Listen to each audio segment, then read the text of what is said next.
On May 29, 1943, Captain James Hartwell climbed into the cockpit of his B-17 at RAF Alconbury, watching the ground crew load the last belt of 50 caliber ammunition into the modified bomber's 17th gun position. 26 years old, 42, combat missions, zero experience in what he was about to fly. The YB-40 weighed 4,000 pounds more than any Flying Fortress he'd ever touched.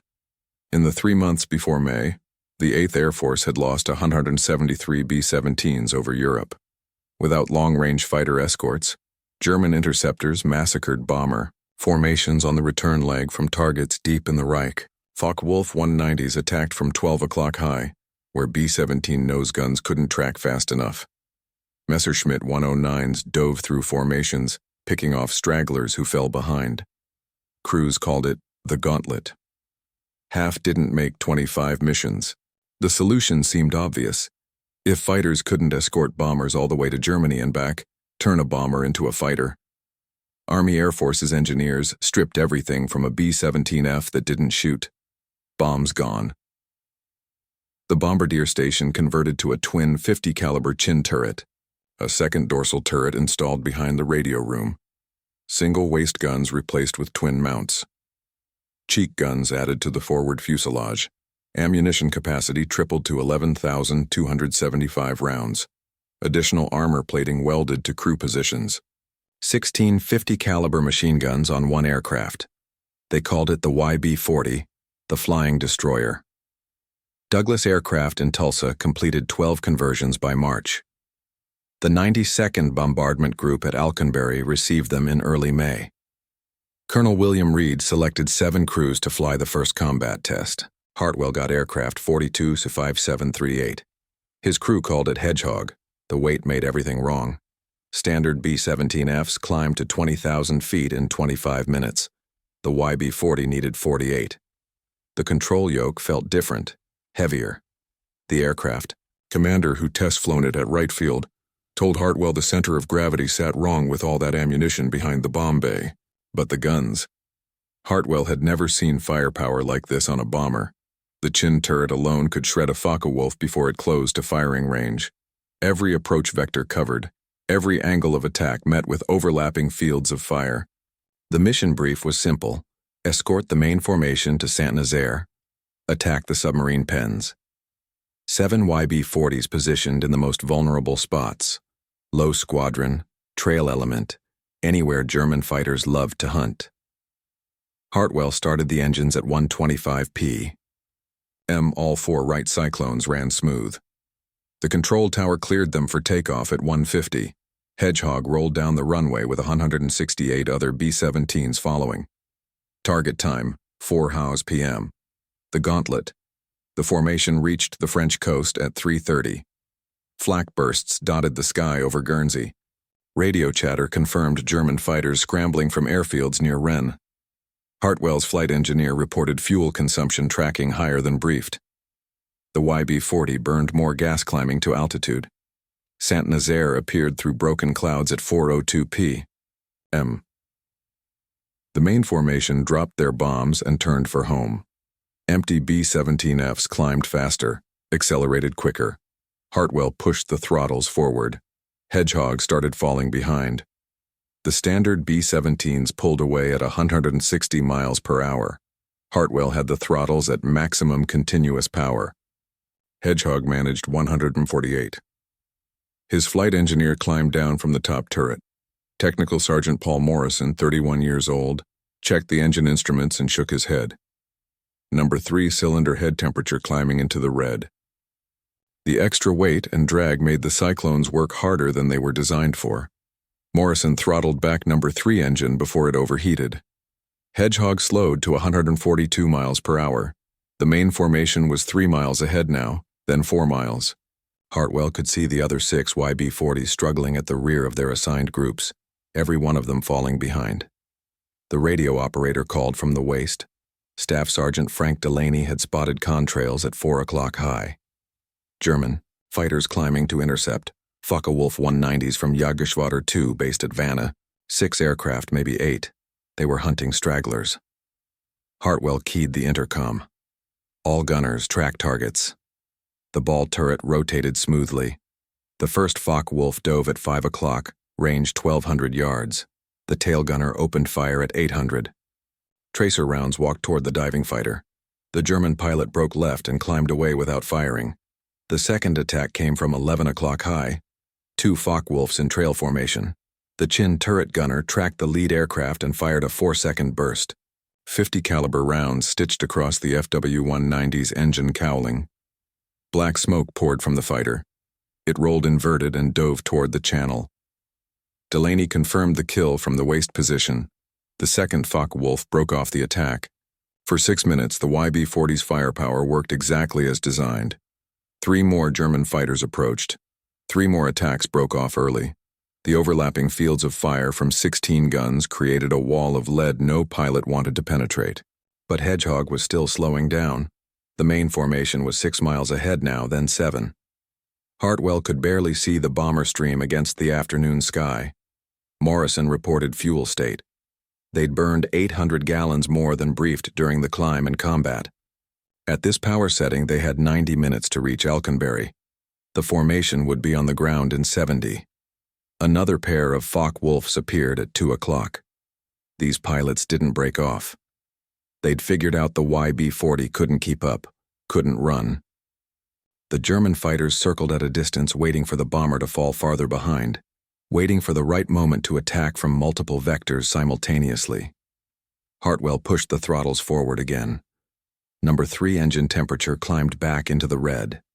Morrison watched the gauge and said nothing.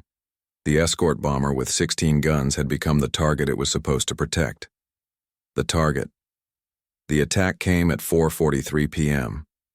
3 Focke-Wulfs from different vectors, high right, low left, dead ahead at 12 o'clock level. Hartwell couldn't evade. The YB-40 turned like a freight train with all that weight. He held course and altitude. His gunners opened fire simultaneously. The Chin turret tracked the frontal attack. The ball turret rotated left. Both waist gunners fired through opposite windows. Spent brass cascaded into the fuselage. The aircraft shook from the combined recoil of 8 guns firing at once. The lead Focke-Wulf's canopy shattered. The fighter rolled right and fell away, trailing smoke. The high attacker broke off early. The low attacker pressed his run and fired a 2-second burst. 20mm cannon rounds punched through Hedgehog's right wing. 1 hydraulic line severed. The waist gunner reported fluid spraying across the window. Delaney called out damage. Right landing gear hydraulic system failed. They'd have to manually crank the gear down for landing, if they made it back. Morrison checked the fuel again. 72 minutes to Alconbury at current power setting. The formation was 8 miles ahead and pulling away. They were alone over occupied France with German fighters circling. The radio crackled. Another YB-40 crew from the 305th Bomb Group. Captain Richard Hayes flying aircraft 425741. His gunship had also fallen behind. 2 YB-40s now separated from the formation, both struggling to maintain airspeed, both burning fuel faster than briefed. Hayes suggested they form up together. Combined defensive fire from 32 guns might keep the Germans at bay. Hartwell agreed. Hayes descended from 21,000 feet to match Hedgehog's altitude at 19,500. The Focke-Wulfs circled wider now. 4 visible, maybe 6. They weren't attacking 2 gunships flying in loose formation, but they weren't leaving either. At 5:07 p.m., Hartwell crossed the French coast outbound.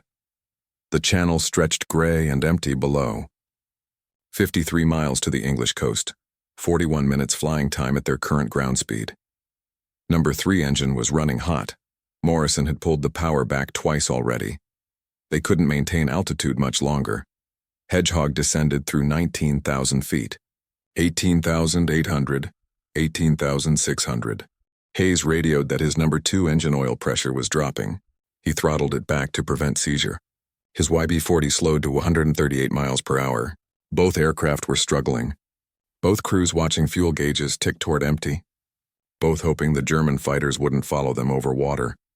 At 5:22 p.m., 2 Messerschmitt 109s appeared at 6 o'clock high. They'd follow the stragglers to the channel. The tail gunners called out the intercept. Range 4,000 yards and closing. The fighters dove through 18,000 feet. Their cannons opened fire at 800 yards. Hartwell couldn't climb, couldn't accelerate, couldn't turn hard enough to throw off their aim. The YB-40 had become a flying target with empty sky all around. The tail gunner fired first. Staff Sergeant Raymond Kack, 24 years old. The lead Messerschmitt 109 closed to 600 yards. Kack walked his tracers across empty sky. The German pilot jinked left, right dove 20 degrees. Both fighters opened fire at 400 yards. Cannon shells tore through Hedgehog's tail section. One round exploded in the horizontal stabilizer. Another punched through the fuselage 2 feet behind Kack's position. The aircraft shuddered. Hartwell felt the controls go mushy. Morrison climbed back to check damage. The elevator cables were intact, but the trim tab mechanism was jammed. Hartwell would have to fight the control yoke all the way to England. The Messerschmitts pulled up for another pass. Hayes's YB-40 opened fire with all dorsal guns. The combined firepower from both gunships filled the sky with tracers. The German fighters broke left and circled back to altitude. At 5:31 p.m., 4 Republic P-47 Thunderbolts appeared from the northeast. Long-range escort fighters returning from a sweep over Belgium. They'd heard the radio calls about stragglers under attack. The Thunderbolts dove at the Messerschmitts. The German pilot saw them coming and turned east toward France. The P-47s formed up on both YB-40s and waggled their wings. Escort to the English coast. Hartwell checked his fuel. 37 minutes remaining at current power setting. 29 miles to landfall. They'd make it, barely. But the concept was broken. He could see it now. The YB-40 worked perfectly as a gun platform. 1650s could shred any fighter that got close. The Chin Turret alone had changed the equation for frontal attacks. The weight made it useless. After the standard B-17s dropped their bombs, they climbed faster and flew higher. The YB-40 still carried 11,000 rounds of ammunition, 4,000 extra pounds dragging them down, making them slower, making them targets instead of protectors. Hayes radioed at 5:47. His number 2 engine had seized. Oil pressure 0. He'd feathered the propeller. His YB-40 descended through 15,000 feet on 3 engines. Morrison calculated the numbers. Hayes wouldn't make Alconbury, maybe not even England. The English coast appeared at 5:53 p.m. Hayes aimed for the first airfield he could find, RAF Manston. Hartwell watched Hayes's YB-40 drop away toward the emergency field. One gunship limping home on 3 engines, another damaged and barely controllable. Both aircraft would require major repairs before flying again. At 6:18 p.m., Hedgehog touched down at Alconbury. Hartwell cranked the landing gear down manually. The right main gear locked with 15 seconds to spare before touchdown. Ground crews counted 16 bullet holes in the fuselage. Colonel Reed was waiting at the hardstand. He wanted Hartwell's assessment immediately. The first combat test of the YB-40 concept, the flying destroyer that was supposed to protect bomber formations all the way to Germany and back. Hartwell shut down the engines and climbed out. His flight suit was soaked with sweat. He looked at Reed and said 3 words that would end the program. It can't keep up. The failure that flew Reed ordered 7 more missions. Maybe the first test was an anomaly. The second mission launched on June 15th against La Palisse. 4 YB-40s flew. All 4 fell behind after the bomb drop. The third mission on June 22nd targeted the IG Farben synthetic rubber plant at Hulls. 11 YB-40s dispatched. 1 aircraft lost to flak and fighters. The remaining 10 struggled home hours after the main formation landed. The fundamental problem remained. A B-17F carrying bombs weighed 65,000 pounds at takeoff. After dropping bombs, it weighed 48,000. The YB-40 weighed 68,000 at takeoff. After combat, it still weighed 64,000. 4,000 pounds of guns and ammunition that couldn't be dropped. On June 28th, 6 YB-40s attacked Saint-Nazaire again. They claimed 1 German fighter destroyed. All 6 fell behind the formation on the return leg. One crew reported they'd been alone over France for 43 minutes. Alone meant vulnerable. The aircraft designed to protect bombers needed protection itself. The 8th Air Force compiled statistics. 48 sorties flown, 5 confirmed German fighter kills, 1 YB-40 lost. Every single aircraft had fallen behind its formation after the bomb drop. Average separation distance 7 miles. Luftwaffe fighter chief Adolf Galland reviewed the intelligence reports.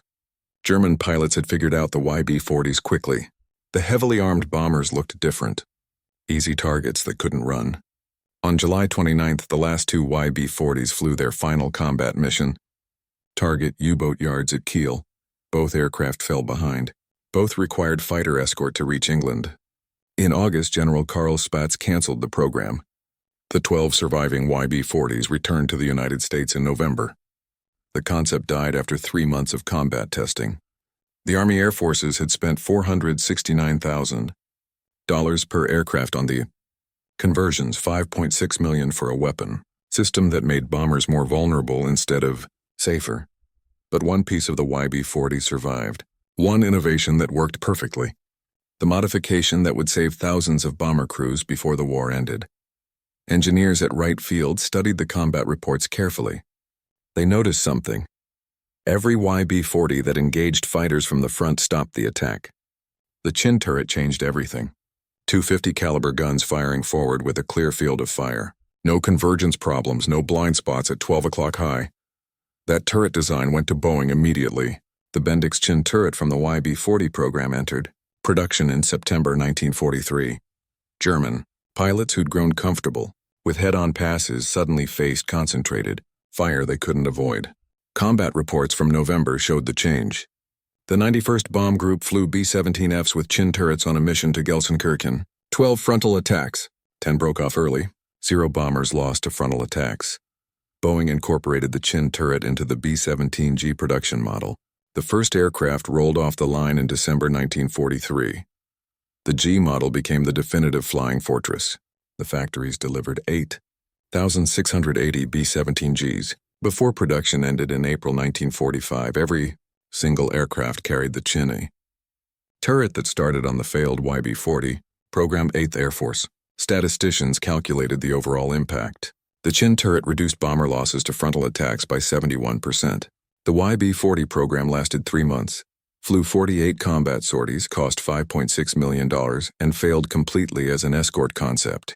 But the Chin Turret from those 12 failed gunships flew on 680 Flying Fortresses, protected crews on more than 290,000 combat sorties, saved an estimated 2,300 bomber crews who would have died to frontal attacks without it. The true history of failure. The Chin Turret wasn't the only YB-40 innovation that survived. Engineers noticed 2 other modifications that solved real problems. The staggered waist gun positions on the YB-40 eliminated the problem of gunners interfering with each other. Boeing incorporated staggered waist positions into the B-17G. Waist gunners reported 40% better field of fire. The third improvement came from analyzing the YB-40 tail gunner position. The Army Air Forces contracted with the Cheyenne Modification Center to redesign the tail position. They called it the Cheyenne tail. It became standard on late production B-17Gs. 3 innovations from a failed program: Chin Turret, staggered waist guns, Cheyenne tail, all 3 incorporated into the B-17G. All 3 saving lives on every mission for the rest of the war. Captain James Hartwell returned to Alconbury. As a training officer in December 1943, the first B-17Gs were arriving. He watched crews walking around the new bombers, pointing at the Chin Turret, asking how it worked, where it came from. Hartwell told them about the YB-40, the flying destroyer that couldn't keep up, the gunship that became the target, the 3-month program that failed so badly it got canceled. One pilot asked Hartwell if the YB-40 was worth it. Worth the money? Worth the effort? Worth the crews who flew those 12 aircraft into combat? Hartwell looked at the B-17G on the hard stand, the Chin Turret gleaming in the weak English sunlight. He thought about frontal attacks, about Focke-Wulfs diving through formations, about bombardiers who finally had a weapon that could stop them. He thought about the 8,780 bombers that would carry that turret before the war ended. Worth it, he said. Every mission, every dollar, every bullet hole in Hedgehog's fuselage. The YB-40 taught us how to fail forward. The flying destroyer disappeared from history, but the innovation lived everywhere. Every B-17G that flew over Europe. Every bomber crew that survived a frontal attack. Every pilot who made it to 25 missions because a Focke-Wulf broke off early when Chin Turret tracers found their target. History remembers successes. History forgets failures. The YB-40 that couldn't keep up. The 5.6 million mistake. The flying destroyer that needed protection instead of providing it. But failures teach lessons successes never do. The YB-40 proved that good ideas poorly executed still contain good ideas. That expensive mistakes can generate priceless innovations. That 3 months of combat testing can produce improvements that last years. If this story moved you the way it moved us, do me a favor. Hit that like button. Every single like tells YouTube to show this story to more people. Hit subscribe and turn on notifications. We're rescuing forgotten stories from dusty archives every single day. Stories about engineers and pilots and crews who turn failures into victories. Real innovation, real heroism. Drop a comment right now and tell us where you're watching from. Are you watching from the United States, United Kingdom, Canada, Australia? Our community stretches across the entire world. You're not just a viewer. You're part of keeping these memories alive. Tell us your location. Tell us if someone in your family served. Just let us know you're here. Thank you for watching. And thank you for making sure the YB-40 crews don't disappear into silence. They failed spectacularly, but their failure saved thousands.